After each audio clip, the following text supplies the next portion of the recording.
Welcome to Hardwood Handicappers with Zach Cohen, right here on VSiN, the Sports Betting Network.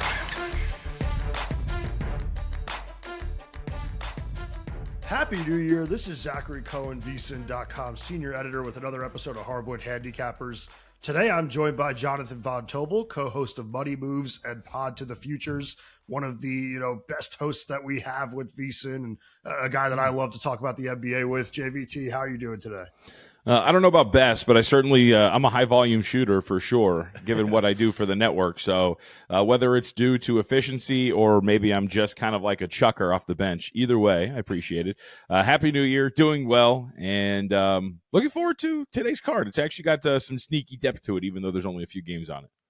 Yeah, I'm excited to talk about it. Hopefully some people got into some better plans than I did last night, by the way, with New Year's. Like, I'm just so old and washed now that it's dinner, like put the baby to bed, and then we turn on CNN to watch Anderson Cooper and Andy Cohen, which is like absurd.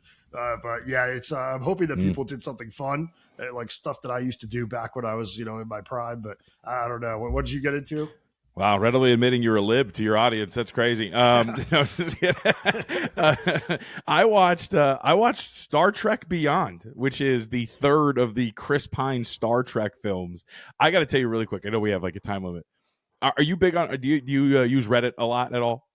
I use Reddit sometimes, but like not for movies. Okay, so I like Reddit a lot. I use it. It's a communal thing. You hear people's opinions on stuff. I've learned a lot of things. So anyway, long story short is, for some reason, what I like to do is, especially when I watch movies like this, I was curious, like, what's the reception, or what was the reception of Star Trek fans? Because I don't care about Star Trek. The only bits of Star Trek I've seen was this, and then whenever my dad would have it on when I was a kid, and I was like, this is awful. So I Google it because I have been down this wormhole of watching the 3 J.J. Abrams, I think, right? It is, whatever it is, Star Trek movies. And so I look up the second one, which I had just watched the other day, and like there's just this Reddit post of like, I hated the plot, and Khan was this and that, and blah, blah, blah. And then I watched the movie, and the guy like completely misrepresents the entire movie, and I'm like, what? Like, you nerds, like, can we just relax, let people enjoy things? And then it led me to an Onion post that was an old one, and it was Star Trek fans upset that new Star Trek series of films is enjoyable and easy to watch. So it's been quite the New Year's Eve for me, because I was just down a Star Trek wormhole while watching the movies.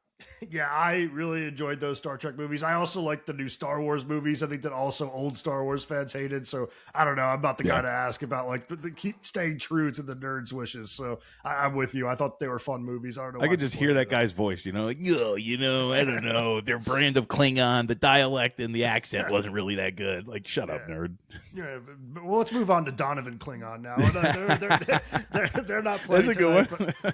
They're not playing tonight. But let's talk quickly about last night, because I don't have much. I didn't watch too much NBA last night, but I will say, if you had Spurs on the spread and not the money line, I ended up taking minus 125. I hope everybody took minus 125 with me. But man, if you took 2.5, 3, or 3.5, that's one of the worst beats I've ever seen, because the Spurs were up, I believe, 5 points with 6 seconds left. They have the ball in the corner, ready to run the clock out. Jalen Brunson not only steals the ball, but makes like a behind the backboard 3 that was like fading out of bounds, falling into the bench, that he just never needed to take at all. And he drains it, and it's just so bad that I was thinking, like, if I were running a sports book, I'd be doing one of those dumb refunds. But like, it was just so bad. I can't believe he tried to steal that ball. And it's one of those things that, like, there were no intentions behind it, but like, it seemed bad, and it seemed like he was playing for the spread. Well, first off, Stormy would fight you. One of the things that I like to do to get under her skin is every time one of those like injury refunds comes up, I just turn my laptop and show her, because she absolutely hates those things for some reason. You guys can confab over it next time you come on. But I would say one of the things that I think makes it a little bit worse, because you did a good job of painting the picture, the Knicks had the ball and they put up a shot and they missed. And so the Spurs rebounded. And so if you're sitting on the Spurs, you're like, oh, cool, we're good. Like, this shot, they're going to run this out. And then Brunson runs over and everything you described takes place. That was ridiculous watching that transpire yesterday. So like you said, I mean, if you laid it, because I actually thought the Knicks were the side there. So I was like, ooh, I look smart. 2.5. There you go. Stay inside the number. That was absolutely incredible. And you see it all the time. And it's funny. I saw it described as, one of the worst beats ever, because I didn't watch the final possession. So I'm like, oh, what is this? Like, is it just like a 3 at the end? Like, this happens all the time. And then you watch it happen. You're like, holy bleep. What was he trying to do? And then he was trying to get the ball back. They're like, inbound it. Like, dude, there's no time left. What was the point? Yeah, I was at dinner and I just like looked at my phone and saw they won by 2. I had no idea what happened. Then like 2 hours later, I got home. I saw Paulie tweeted like, "Holy shit!" And I'm like, I go and watch it. It was so bad. But we should also mention that I think Wemby got a little banged up in the game. He did say that he thinks he's going to be back next game, but he hyperextended his knee, so that seems to be going around now. But I do think that he'll be back pretty soon. So hopefully nothing too long. But if he is injured, obviously that's another kind of obstacle in his way with Defensive Player of the Year. I mean, I just don't think he's getting there. So I wanted to talk about that a little bit later, actually, about that award market. So we can do that. But anything else you watched last night? No, that was it. Watched a little bit of that Knicks game. Obviously wrapped up in Miami and Ohio State, and watching the Hurricanes absolutely like out physical Ohio State, which was kind of surprising. During the day, I watched a little bit more. I mean, obviously you and we were texting about this. I had you on the show yesterday. Really fun to have day basketball and watching the Charlotte Hornets almost blow that against the Golden State Warriors, 132-125, the final score. You know, even coming away from that, I know we were kind of all upset in our hardwood handicappers group today. I said things that I may regret. But the Hornets still, with those guys out there, man, they're going to be pretty effective. And I think that this is a team that it's been a big topic of conversation with guys like Zach Lowe and some others on some of these NBA podcasts of what are the Hornets going to do? Are they going to just try to keep going and see how far they can come along? And if they do that, I still feel like we can get there with this win total that I think all of us share for the most part. Kelly might be sweating out 30 wins, so we'll see if that ultimately transpires. But the numbers with LaMelo and Brandon Miller together with Knippel are great. They got very lucky with Knippel not missing really any time, so that's a very good thing for them with that ankle injury he suffered. I think it was against Orlando, if I remember correctly. And just this team as a whole, like there's little things. I know he only played 17 minutes yesterday again, but Tajon Salon's kind of coming around pretty nicely. Yeah. This is a group that I do think is going to be pretty feisty down the stretch. And I don't know if they'll do it, Zach, but there is not much, I would say, separating them between the where they're at now in the top 10 seed in the Eastern Conference. So we'll see what happens to Atlanta. You know, you have to do the game of the teams that are in there right now, Miami, Cleveland, Chicago, Atlanta. Who would be the team that falls out? Could be Atlanta, could be Chicago. You also have to overcome Milwaukee. But either way, I think this Hornets team is as good. Even in a non-win but cover, I think they were pretty good yesterday. Yeah, I'd agree with you. Like, I think that there's definitely a chance that they end up playing themselves up a little bit.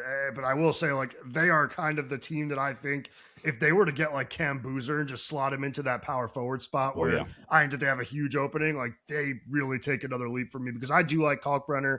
I guess he adds some size. He could be a starting center in the league. And then if you just put Boozer next to that big three of LaMelo, Khan, and Brandon Miller, you're suddenly cooking a little bit. So I'm kind of hoping that they end up getting one of those top 3 picks, and I would actually prioritize Boozer if I were them. I think it's going to be a draft where it's probably going to be a lot based on what you need because there's a top 3 and, you know, there's no clear-cut number 1, I don't think. I think it's going to end up being about fit for a lot of these teams, and, man, I think that team could really use a power forward like him. Yep. Can I point out one more result, too, just really quick before we get to these games? I think it's a bad loss for Toronto. I mean, Denver's got nothing, man. The starting lineup was Spencer Jones, Jonas Valanciunas, Jamal Murray, Jalen Pickett, and Peyton Watson. And you let Peyton Watson score 24 on you and you lost at home 106-103. I don't even need you to cover. But the fact that you could have win that game with the Nuggets down 4 starters is absolute insanity to me. Yeah, I had the Raptors money line in a parlay, and that loss ended up causing me a perfect night. That would have been like plus 7 units or something. And I did kind of catch the end of that game, and I saw Brandon Ingram hit a 3 that seemingly sent the game to overtime, and then they reviewed it, and it was on his fingertips of like 0.1. So they ended up calling it back, but it shouldn't have taken that. You're right. Like if you're a Toronto team that, you know, we've talked about as kind of like a sleeper in the Eastern Conference and started the year off pretty well, like this is just a really bad slide, and that's a terrible loss. Like I think this Nuggets team is going to be really bad for the next 2-3 weeks. So losing in Toronto is pretty shocking. Yep. All right. Well, let's talk about tonight's games. There's not too many of them, but I think it's actually a sneaky good card, as you said. So we'll start with the Rockets at the Nets. Houston's laying 11.5 points. The total is 218.5. Did you take anything in this game? No, I mean, there's a lot of questionables, right? I think that's what's kind of kept me away from this. I don't want to say no to grabbing 11.5 if I know that this trio of Adams, Capella, and Şengün aren't going to play, or if a couple of them aren't going to play. That's going to be the big thing. I also, just pointing out today, I don't know if you've noticed, and this is the time of year for it as well, it's also New Year's Day. a lot of guys that are for our audio audience. I'll put my fingers up. Ill today, as I put in air quotes. There's a lot of sickness today on the injury card, and I wonder, I keep going back to who is the NBA player who on some pod was like, if you see somebody in Miami with an illness, that means they're hungover. They're not playing that day. So maybe just throwing that out there. But either way, I felt like Brooklyn. You've talked about this. If you go back over the last, what is it now, month or so, the best defensive team in the NBA. This team's been great. They're long, they're rangy, they're difficult to throw the ball around against. And so if you're not going to have one of your offensive engines, specifically with Şengün, and you can kind of just clog up the paint, and then you're just expecting that Kevin Durant is going to help you in some of these half-court settings, I think that Brooklyn has enough to stay inside of that number and also make it a pretty ugly game to go under. I know this opened 222.5. I think it's a lot lower now, right? Is it 218.5 at this point right now? Betting this under I thought was pretty good. And if Şengün plays and you get a little bump in the total, I think playing that under as well is a way to go. But the three guys being questionable did kind of scare me off of acting immediately. By the way, I should notice Michael Porter Jr. is questionable to play as well for Brooklyn. Yeah, and that kind of speaks to your point about players being hung. I'm sure Michael Porter Jr. enjoyed himself in New York talk last about night. Yeah. But yeah, I did take the under actually at 222.5 last night. I posted it to the Pro Picks page.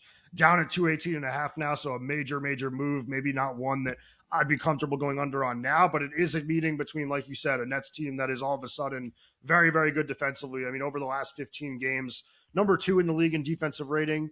The Rockets are number 6 in adjusted defensive rating over the course of the entire season, and both of these teams play very, very slow. Brooklyn is 27th in pace over the course of the entire year, and Houston is number 28. So I do think this is going to be a game that's pretty ugly, and the under is actually 14-5-1 when Brooklyn plays at home with totals between 220 and 229.5, no longer relevant now that it's at 218.5, but these low totals, they still tend to go under. So that's been a trend under Jordi Fernandez, who is somehow like the best coach in the league, despite having the weirdest roster of all time.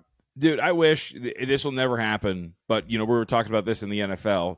I wish these voters had some balls and would actually look at good coaching jobs and give it to guys. Sure, if there was a coaching job that deserved contention for best of the year, how is it not him right now? Yeah, it's like it's 2 years in a row now. Like last year, it started off really hot and it was just kind of right away. And then they traded all of his players and they never really refound it again. But this year, it's started off ugly. It looked like it wasn't going to get better. And he's just found a way to get all of these guys to fit together. And not only that, it's like these weird players that have never been known for being good defensive players are all of a sudden playing like OKC level defense. So I'm with you. Like it should be that situation. Like I remember, Spoelstra's never won coach of the year, but the year that the Heat won like 43 games and like had that really terrible Dion Waiters team that just was like not losing, like he should have won that year. I mean, carrying Dion Waiters in any way, shape, or form. Wow, that's a good shout out. I sent you guys a picture of, I can't even remember. Oh, yeah, Andre Roberson yesterday. I was just like, I was just thinking about old players, and this popped up. But I was just, to the point of Fernandez, too, I think it was Zach Lowe who had a good line. It was like, hey, the Nets tried to Fernandez-proof their roster with a bunch of bad players, and he was just like, I'm still a good coach. Yeah, he's too good. There's a few of those coaches around the league now, like that are just really good coaches in bad spots, like Will Hardy. I think that like eventually we're going to be talking about him, like he's, as Spoelstra. But it's just it's a really weird situation. Like I agree. Like I think that there should be a way to win Coach of the Year, even if you're not a good team. Okay, well, let's move on now to Heat at Pistons. This game is at 7 p.m. Eastern. The Pistons are laying 4.5. The total's 237.5. I actually took a player prop in this game. I took Andrew Wiggins over 14.5 points at minus 118. It was a little odd to me to see it down that low. He's averaging 21.7. Over the last 3 games, he had 31 points in 37 minutes the last time he faced Detroit. And I just do think that the Pistons can struggle to guard his position a little bit. And Wiggins has been a player that has, kind of stepped up, in road games. He's at 15 plus in 8 of the 13 he's played this year. And there's still no Tyler Hero for the Heat. So there's definitely shots to go around. Yeah, I would agree with that. I went for this one. I went under 238.5 for the game. And I know we're down to like 237.5. I think there's a couple of reasons here. First off, if you go back to November 24th, this Heat team has kind of been on a little bit of a slump. They're 7-9 straight up. They're 5-11 against the spread. So the market got out a little too far ahead of them. Prior to this 3-game win and cover streak that they're on, they had been 1-8 straight up and against the spread in those previous 9. And I don't know if I'm taking a ton away from wins and covers against the Hawks, Pacers, and Nuggets, who in that game, that's when Nikola Jokic got hurt. Yeah. And if you were watching it, they were up by about, I want to say 15 or so. Nuggets came storming back and then made it like a 1-point game or something like that. And then, of course, Jokic gets hurt. The rest is history. But if you go back over these last 16 games, the offensive rating, 114.5 in non-garbage time. It's pretty poor. But what has stuck out to me, Zach, is if you actually look at some of the other numbers, they're actually 8th best in turnover rate, and they're 11th in offensive rebounding rate. So they're not turning the ball over. They're actually getting second chance opportunities, and they're still one of the best or worst offenses over this stretch. I think the league might have figured out this offense that we were all really excited about here. So I think Detroit has been a very good home team. They're 13-2 straight up, 8-6 ATS, but really they have the second best home defensive rating in the league right now at 107.3. I think that this is one where they're going to try to not play at such a pace that the Heat want to. They're a good defensive team at home. I think this offense being on film is going to help out a lot too. I thought 239.5 at the open was a little strong because I think this is a lot of Miami's a fast-paced team, not accounting for what the Pistons play, how the Pistons play. So I went under 238.5. Didn't get the best of the number, but we're starting to creep down a little bit further. Yeah, I think I would lean under as well. And I kind of wonder, like, at the way we just said that Brooklyn tried to Jordy-proof the roster, I wonder if the Heat have kind of Spoelstra-proofed it, where it's like he could put in this new system, he could change as much as he wants, but the players aren't good enough for them to be a top 5 offensive team. And you kind of saw that early in the year because like they were number 1 in pace by a wide margin, and everyone was talking about the system. But at the same time, they were like 16th in offensive rating. So now that they've cooled down a bit, it's just like, yeah, good job, Spoelstra. You've worked really hard to, try to change your ways, but like this team just still isn't good enough. They need, an infusion of talent, and that's why they keep getting mentioned in like the Giannis deal. And I think I agree with you. Like, I think this is a game where it goes under, and I would lean Pistons also at the -4.5.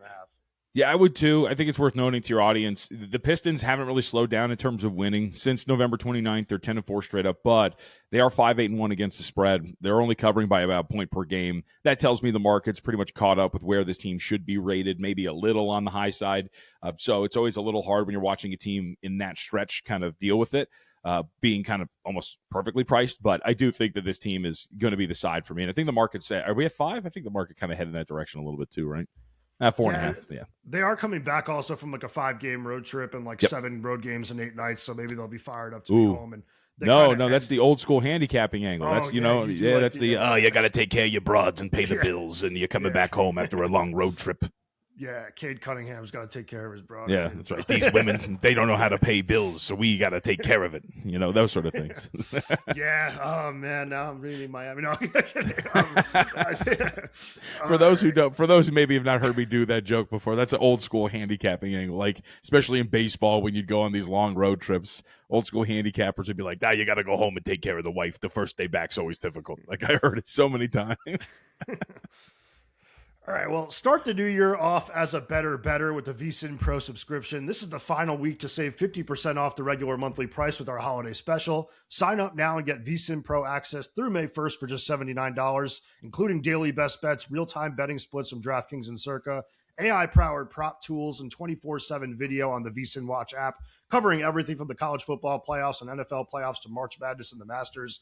Plus, you'll receive our college football playoff betting guide, complete with expert brackets, Steve Makinen's power ratings, college football playoff and bowl game best bets, and previews for every single bowl game. Start the new year with an edge. Go to vsin.com/subscribe. That's vsin.com/subscribe.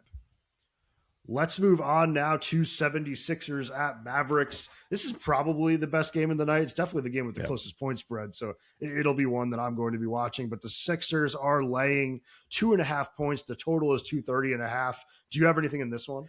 So I don't have anything. I do have a very strong lean that I wanted to talk to you about, and that was Dallas. So we know that Anthony Davis is going to play tonight. Jason Kidd told the media yesterday it's going to be about 30 to 34 minutes. Joel Embiid's probable, so we're going to get the trio out there for the Philadelphia 76ers. I don't know about you, man, but obviously the numbers would dictate that this Philadelphia trio really has not been what they wanted it to at this point. You go back to last year, it hasn't really been great. This year, when you look at it, all three of them on the floor, all three of them, of course, being VJ Edgecombe, no, I'm just kidding, Tyrese Maxey, Joel Embiid, and Paul George. I mean, they're fine, but their offense stinks. It's an offensive rating of 113.2. Their defense is good. They're getting outscored by like a half point every 100 possessions. So, they're like a middling trio of guys that haven't been playing well. Paul George has been okay, but he's kind of fallen off. I was watching the Memphis the other day. I think they noted he was like on an abysmal stretch of like hitting 2-point jumpers. So he has not really shot the ball particularly well either. And so I say all this to say, I think the market is kind of, and we saw this a little bit last year, when you have all three of them together, I think the market thinks they're better than what they really are.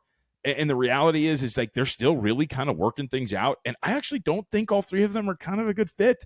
Like you see when Joel Embiid leaves the floor, all of a sudden you've got like three springy guards on the floor, and Tyrese Maxey is like, oh, we can finally run and we can finally play like 2026 basketball. And I can kill dudes with this electric step back or do stuff with VJ Edgecombe. And then when Joel Embiid gets out there, it's like this slog of like screen, rescreen, and like little handoff. And then I'm going to like walk into a contested mid-range jumper. And I don't know. I think they're a little overvalued when all three of them are together. And I think having perimeter-oriented bigs that are a lot more athletic, like Anthony Davis, like Cooper Flagg, I just don't think it's a good matchup for them because Joel Embiid's going to have to take one of them. So Embiid's going to have to be stepping out to the perimeter and then maybe having to recover. I just don't know if that really works. And then if he is, who's getting the other big? I think that Dallas is kind of live here if AD is going to be out there truly for that time frame. Yeah, once you made the Edgecombe joke, I was thinking like it actually is that way. It's like they're better when they are able to just kind of play through Maxey and Edgecombe, and they just have like the most explosive backcourt in the entire NBA. When Embiid plays, it definitely changes things. He looked really good against the Grizzlies, and like I've seen a few games now in the last couple of weeks that have kind of been somewhat encouraging. But it's just like the second he starts to play well, something happens and there's some sort of setback. But yeah, this is a team that kind of needs to move on and just get to being like this perimeter-based team, like you said, and just playing faster. And I actually think the Mavericks are pretty good when Flagg and AD are out there together. I'm actually at the point where like I kind of just think Dallas should keep AD, and we should just see what this team looks like next year because I don't know. Like I thought that they were a fringe contender this year if they were able to get Kyrie back, and if they were in the Celtics position where they were near 500 or above 500 and brought Kyrie back, I would have really liked to see that team in the Western Conference playoffs. And now we've just seen that Flagg's everything that he's going to do is it does translate, and he is a star. So I just kind of want to give Kyrie, Flagg, and Davis a chance next year. It doesn't look like they're going to do that, but yeah, I think that the Mavericks are a solid team. I'd say that they are my lean on the points with the points as well, and I do think this is going to be a game where their speed kind of does bother Philly because, they can play fast now with Nembhard and those guards. So I think it's going to be an interesting game. I actually I did take Najee Marshall over 12.5 points at minus 104. He had 22 against Philly on December 20th. He's had 13 plus in 11 of the last 12 games. And he's been good. Yeah, it's like he somehow always scores like 12 or 13. So it's like he's not over that margin by a lot. He doesn't take a ton of shots, but he's good going to the basket. He's good in transition. He can knock down a 3 or 2 a game. And I do think this is going to be a game where he's going to get it going. Over the last 12 games, he's averaging 16.1. Yeah. I thought it was interesting going through some of the lineup stuff for the Mavericks. One of the things that had stuck out with Cooper Flagg and Anthony Davis, because like the overall numbers with them on the floor aren't like particularly great. They get outscored by 3.8 points every 100 possessions. Offense is pretty poor. Defense is middling. But one of the lineups has been creeping up. One of their most used lineups is Nembhard, Cooper Flagg, Najee Marshall, PJ Washington, and Anthony Davis. Those five have a plus 29.2 net rating. Wow. They're averaging 120.2 points per 100 possessions. So, and you wonder why. And it's just, look, Nembhard's a pretty good guard, I think, in terms of what they've asked him to do. PJ Washington's a pretty good wing defender. And Najee Marshall look, he's not a great defender, but he's going to help with your offense. I think that those are kind of the lineups they're going to lean into a little bit more, and we've seen a little bit more of. And I think that's why we've seen this small improvement from him. Now, I'm also bitter because, I had him on Christmas. I had them plus 8.5. They lose, I think, by 9 or 10 or whatever it was. And Anthony Davis goes down. Like this team owes me one. Yeah, I had that as well. That was like my worst read of the entire day, I think, because it wasn't really. No, it was good. Anthony Davis, they were going to be fine, and then AD got hurt. Yeah, that's true. I guess I was saying like it was like a 10+ point game all game, but yeah, AD was out, so it definitely changes things a little bit. But yeah, like just think about the lineup you just said with Kyrie instead of Nembhard. Like I do like Nembhard, but if Kyrie comes back and he's 90% of what he was after the ACL injury, you're talking about a team that's pretty good all of a sudden. So I just think that they should end up keeping Davis because I don't think that there's going to be a trade out there that like blows them away with assets. I kind of think, I've talked about the Hawks one with Ricochet a little bit. I almost think that like Ricochet's in a weird situation where like you're going to have to pay him next year, and it could end up being a really bad contract if he doesn't take any type of step forward. So I'm not sure that I'm looking at him as like a blue chip asset in that trade. No, I don't think you are. It's telling that you just drafted him first overall and you're already trying to move on from him. Yeah. So even if that's the case, if you're Dallas, you're like, no, we need more than just that. All right, well, let's go on to Celtics at Kings now. This game tips at 10 p.m. Eastern. The Celtics are 9.5-point favorites. The total's 227.5. I played a weird player prop in this one. I played Nick Clifford over 7.5 points at -112. He's had 8+ in 6 of the last 7 and double digits in 4 of the last 6. And he's just kind of starting to play a little bit more. It's almost like Sacramento starting to realize that they're not a good team and they need to lead a little bit into a youth movement. That's why you've seen kind of Raynaud play a little bit more. He's been really good. And I do think that Clipper is going to play close to 25 to 30 minutes in this game. He's played 29 minutes per game over the last 2. And if he does, I do think that there's a chance that he ends up having a pretty good game as a scorer. The Celtics are not very good defending above the break threes, and Clifford's very explosive in transition. Yeah, I didn't have anything here. I mean, I guess my thing would be every once in a while, I guess you can get this Kings team to catch somebody slipping. You know, they did it to Houston right before Christmas. They beat them in overtime. Dallas post-Christmas, they got them without Anthony Davis. They had actually covered 5 straight before these last 2 games in Los Angeles where they just got smoked by the Lakers and the Clippers. And those were big spreads. I think they were catching like 12 and 10 respectively or whatever it was against those 2 teams. By the way, the disrespect, the fact that the market closed 2 points higher for the Lakers than as opposed to the Clippers. Let's get out of here. But I haven't really seen anything from Sacramento outside of the off, like, hey, they're going to catch you every once in a while, that I would think they're going to be able to stay in front of this number against Boston tonight. Yeah, maybe there's something to like you're hungover after a holiday, and then you see Russell Westbrook on the other side of the court. You're just like, oh my god, this guy's just trying. But yeah, maybe I do lean Sacramento, but I don't know. Yeah, this is a tough game to call because also I think Boston, like, while I think that they're good, it's really hard to trust them to just blow teams out because of do think that there's still a team that, like, talent-wise, I don't think that they're that much better than these types of teams at the bottom of the league. I just think that, you know, they've just run such a good offense. They played pretty well defensively this year. But, yeah, 10 points, it's tough. It's the Jeff Teague story, who, by the way, he's got the great all these great stories. Best but when he's playing Russell Westbrook and he tells the story how Russell Westbrook did the rock the baby in front of him, and he said, "Man, I don't care." And Westbrook told him, "That's the problem." Yeah, it's so good. My whole like Instagram reels is like Teague stories. Like they're just somehow they never stop and they're all good. It's like very good. I don't know, it's like he had to have been the funniest dude ever when he was in the league. But they just got like a sponsorship deal for their podcast, maybe like a DraftKings or something. I don't even know. I think they got like a betting sponsor or something. Oh, I have to check it out. I've only consumed it through all the clips of Jeff. Same. I've never listened to the actual whole podcast. I don't know if I ever would, but I've seen the clips and like they're all amazing. Okay, well, let's move to the final game of the day, which is a meeting between your Los Angeles Clippers and your Utah Jazz at 10:30 p.m. Eastern. This is a game where the Clippers are laying 12.5 points. Total is 232.5. I'll be honest, like, I'm sitting this one out for now because the injury report has both Lauri Markkanen and Keontae George on it as questionable. But if those two are in at anything plus 7.5 or better, I'm going to take Utah in this game, even though I've been, enjoying watching Los Angeles lately. They've looked a little bit better. I just think that this Jazz team, like, is just being a little bit disrespected in the market. I think that they are very close to being a play-in caliber team. And if those two guys are out there, or even if one of them's out there, like, I think that this might be too many points.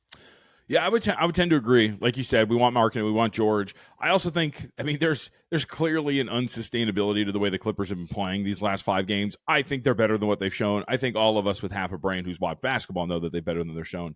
But some of the stuff, it's essentially an insanely efficient first shot offense. You know, what we talked about a little bit with Miami, they had over these 5 games for the Clippers a 59.7 effective field goal percentage, and yet they're grabbing only 26% of their missed shots. So they're not generating. It's actually the opposite of the Heat, right? We just talked about the Heat being inefficient on offense despite not turning the ball over and getting offensive rebounds.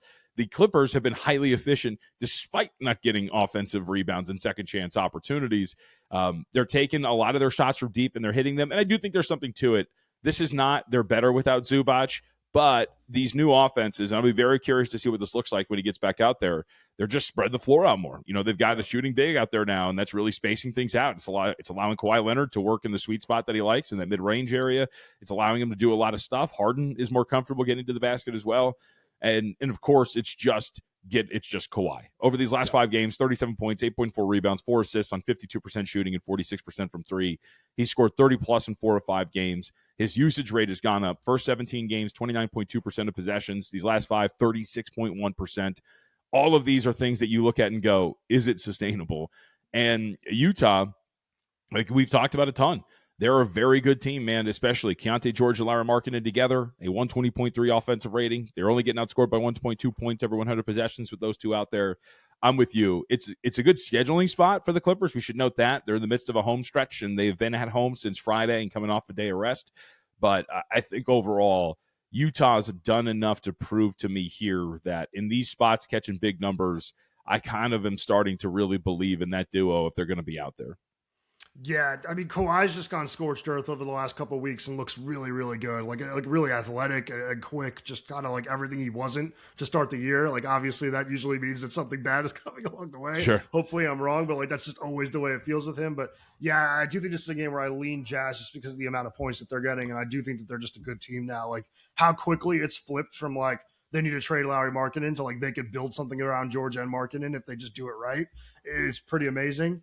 I will say, like, I'm curious what you think. Like I mentioned, I did some trade like ideas last week, and I put a bunch of Clippers ones. This is like when I was like under the impression that the Clippers should maybe be blowing it up. One of the trades I put in there was Zubats to the Celtics for Hugo Gonzalez, who's been really good, a first round pick and like a protected first round pick. I don't know if that would be an actual possibility, but I do kind of wonder if what we've seen from Lopez as a floor spacing five and still being solid enough defending the rim. And then I also think that Niederhauser's been pretty good off the bench. Yeah. He's a really exciting young player. I wonder if maybe the best way to thread the future and the now is to move Zoo for like 2 first-round picks and whatever you can get. I mean, you could. I also thought the way to do it potentially was, I don't know, man. We saw Cade Cunningham and Kawhi Leonard in a very deep conversation with each other a couple of days ago. And 3 weeks ago, there was no way you were going to sell Kawhi. Now? After these 5 games, and like you said, he's looked his best. And I'm sorry, because I am a Clippers fan, and many people would whatever you could say whatever you want, you could joke about it. There is no player in the world that gets you more excited when he is playing at the peak of his powers. So I don't think there's a player right now outside of maybe Nikola Jokic and maybe Luka when he's really on, that when he is at his absolute peak, taking over a game and potentially taking over a series, that he can really tilt the floor in your favor the way that Kawhi can when he does what he does on offense and defense. So if there's a couple of executives, the Pistons, that are looking at this and going, he'd be a really good fit for us. I think you actually, to your point about something bad has to happen, I think you kind of think about, you know what, this is how we get our assets. Let's just go, let's break this off. He's probably not coming back after this deal's up. We've set it up so that him and Harden are gone, and the only guy that's under contract is Zubac. Let's just go that way. But I do wonder if that's the tact you take and not shipping off Zubac to kind of steer into the old man game and just hopefully get into the postseason and see what you do from there. Which, by the way, I wanted to bring up to you. So last time I brought this up to Stormy the other day, it was 3-1. It's plus 220 for them to make the playoffs. I think they're good enough to do that. Yeah, they're definitely good enough to make the play. I mean, they could absolutely win the play. And I guess like it becomes a problem if like Denver's in there healthy and all of a sudden you're looking at that. Like that's going to be just terrible for all the other playing teams. But what is the price for them to just be in the play? And like I remember, I think I was watching when you said that. I think it was minus 110. Yeah, it was minus 110. Like they're going to be in the play in. Like I got this in front of me. Good not to be. Now it's up to minus 145. That's still a good bet to me. Like they're going to finish that. Like even when it started off as bad as it possibly could, like it's still like the same roster except for Norman Powell as last year that I thought was like the second best team in the Western Conference. So I just think it was only a matter of time before they kind of got it right, and like just got back to mediocre. But I'm with you on that Pistons Kawhi deal, man. Like we've talked about it a little. Like that was one of the trades I had in that video I did, and like that, it's just move him for Tobias Harris, Holland, Ivy, a first round pick or two. Like that's a really good trade for both teams. Narratively, I mean, we'll see. I think your Suns are probably going to stick around, but could you imagine a world in which I shouldn't even say stick around. Maybe they just find themselves into the top 6 because Denver takes such a tumble. But can you imagine narratively the ratings, a play-in that would involve the Denver Nuggets, the Golden State Warriors, the Memphis Grizzlies, and the Los Angeles Clippers? That would be awesome. Yeah, that'd be fun. They wanted the NBA Cup to be. Yeah, right. Awesome. Yeah, that'd be incredible. I mean, I do think the Suns actually are going to finish top 6 just because I think that they're the team in that grouping that like would stand to benefit the most from like a potential Nuggets slide. I still think the Nuggets are going to be interesting. Like I think we talked about it yesterday. Like the final 30 games should be enough for them to get out of the play-in. And they did beat the Toronto Raptors last night, so maybe they won't be down there. But I do think there's a chance that they're like in that territory towards the end of the year. Yep, I would agree with that. Okay, and then before we completely end this, I just wanted to ask you thoughts on a few awards. I was going to ask you about Coach of the Year. It seems like impossible to me. Like, I know that it's been really tough in the NFL this season as well. Like, there's just so many good candidates, but I think it's even harder in the NBA, honestly. If you look at like some of the names at the top of the list, you're either taking someone from like one of the better teams that hasn't done as good of a job, but like, I don't know, Bickerstaff's the favorite right now. Like, I don't think the Pistons are going to continue to be as good as they were to start the year. I think the Knicks might pass them, and that kind of made Mike Brown interesting to me. But at the same time, like, I'm more intrigued by these names like Missoula, who have done the jobs that no one expected them to do. So I don't know. Do you have any thoughts there? I mean, there's some really long prices on some of these coaches. I mean, I think right now, if you're getting in on this, to me, I think Missoula's got to be it. You know, I know a lot of people, I think you've brought this up, and maybe you're going to ask me about this too, but a lot of people are looking at Jaylen Brown for MVP. Anything pro-Celtic, I think that you're going Joe Mazzulla instead, because I know that Brown has been great, but I think the way that you differentiate that, unless everybody just gets hurt and then there's only Jaylen Brown that's left, is the coaching job Mazzulla has done to this point to keep them in there. He's already a respected head coach. We talk a lot about exceeding expectations.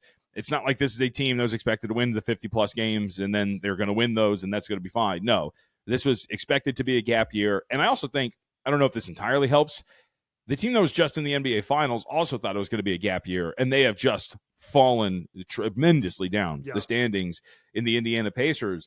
Mazzulla being able to keep this ship not even just afloat, but inside of the top three of the Eastern Conference. I know that Brown's been great, but this is a very good coaching job.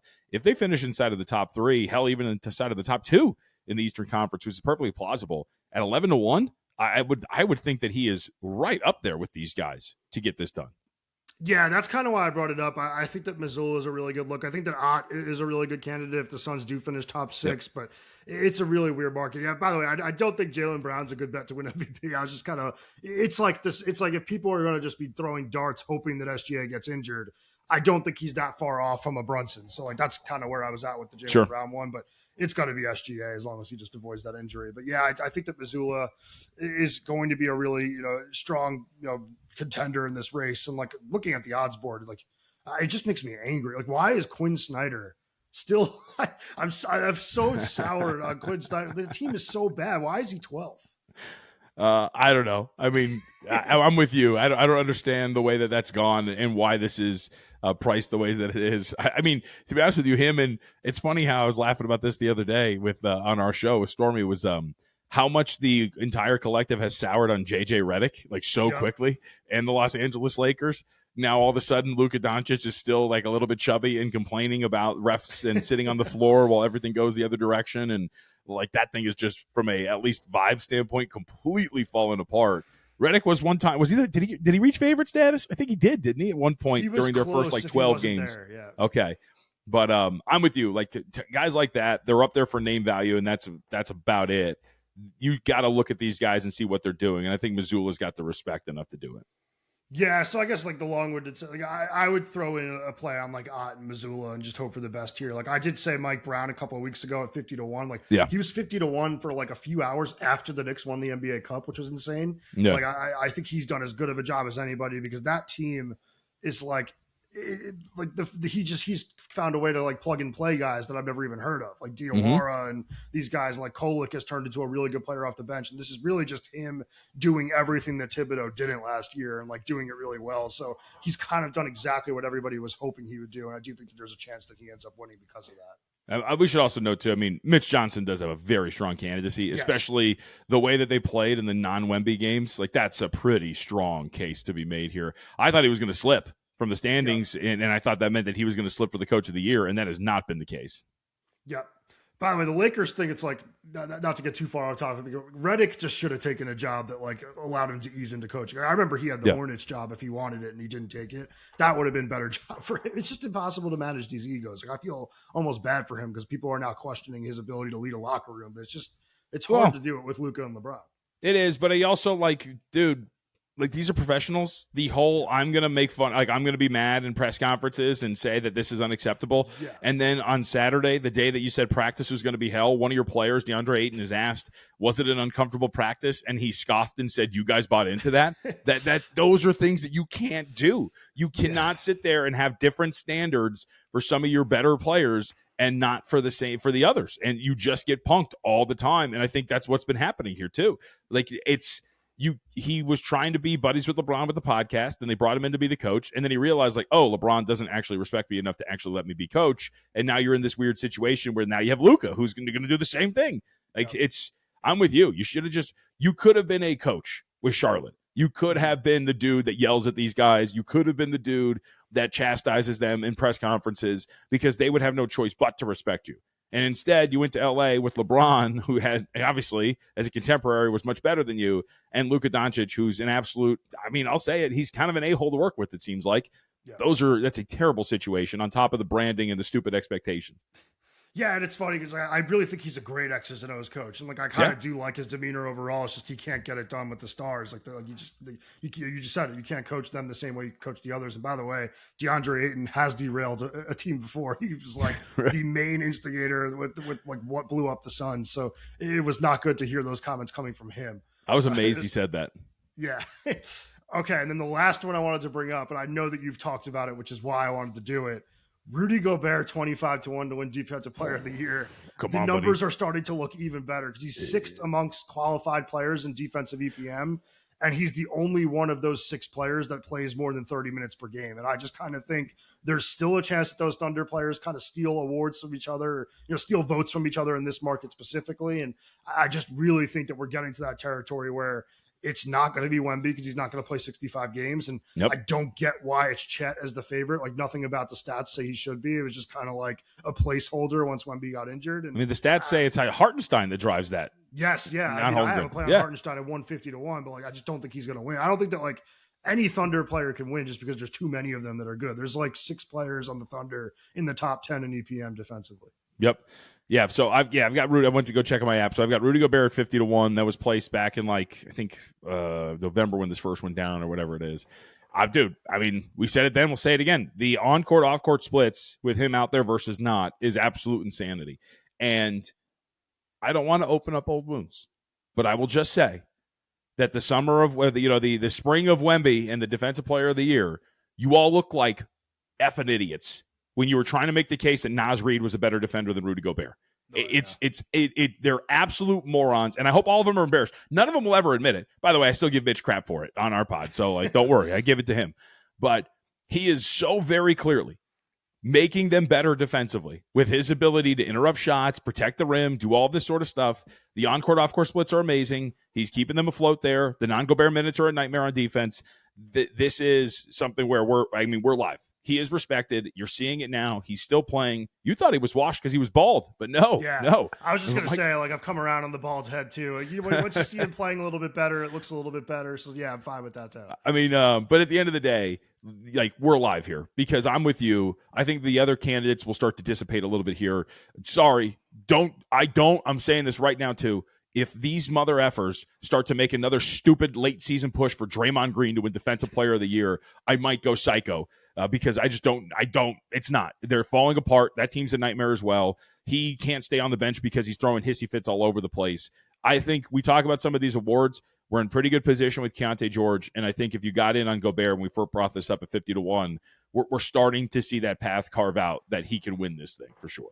Yeah, and I'd say, like, I would still get in on it at 25-1 if you can. I still think that that's worth it. I think anything 15-1 or better, I'd still play at this point because, yeah, like when I was going through the stats, I was thinking that he really should be the favorite as of right now. And maybe that changes. Like, maybe Holmgren does find a way to get back to the top, but, like, the market is not pricing what's actually happening on the floor right now. Like, Holmgren is not minus 200. He's not, like, that implied probability is just nowhere near where it should be. So, yeah, I don't know. Maybe, by the way, with Gobert looking washed, I think also he wore black sneakers one day, and that's another thing. You got to wear light sneakers. You look way faster with lighter sneakers, so that could have been it too. If he was, bald head and black sneakers, he was going to look like he was moving with bricks and issues. But the other day, he did have a Bones Highland freestyle for the media in the locker room. So that I think, I don't know if that helped or hurt his reputation. All right, well, let's recap our best bets. But first, attention to any listeners who are new to VSiN. Signing up for our free daily newsletter is a great way to catch up. Delivered straight to your inbox every morning, VSiN's newsletter offers picks, data, and strategies for the day's betting menu. Sign up for free now at vsin.com/newsletter and start receiving your free newsletter tomorrow morning. That's vsin.com/newsletter. Stay ahead of the game and bet smarter with VSiN. All right, let's recap what we have for tonight. Why don't you let the people know what you have as official plays for this evening for right now? Went under 238.5 with Miami and Detroit. And also, after talking it out a little bit here, I will take 2.5 with the Dallas Mavericks tonight against the Philadelphia 76ers. Awesome. And I have Rockets Nets under 222.5 at -110. Unfortunately, that probably is not available anymore. But there's a 220 out there. There's a 220. Yeah, I would go under on 220. It was 218.5 that I kind of drew the line. Just a huge difference between like where I capped it and where it was. So I would think that under 220 would be a good play. I have Andrew Wiggins over 14.5 points at -118 versus the Pistons. Najee Marshall over 12.5 points at -104 versus the 76ers, and Nick Clifford over 7.5 points at -112 versus the Celtics. So 4 plays for me, 2 for JVT, and I'm sure if you watch Money Moves a little bit later, there might be a little bit more that JVT ends up adding to his plate, but that's all for today's episode. Happy New Year, as I said again, and join us for the Friday edition of Hardwood Handicappers, and good luck with your bets tonight.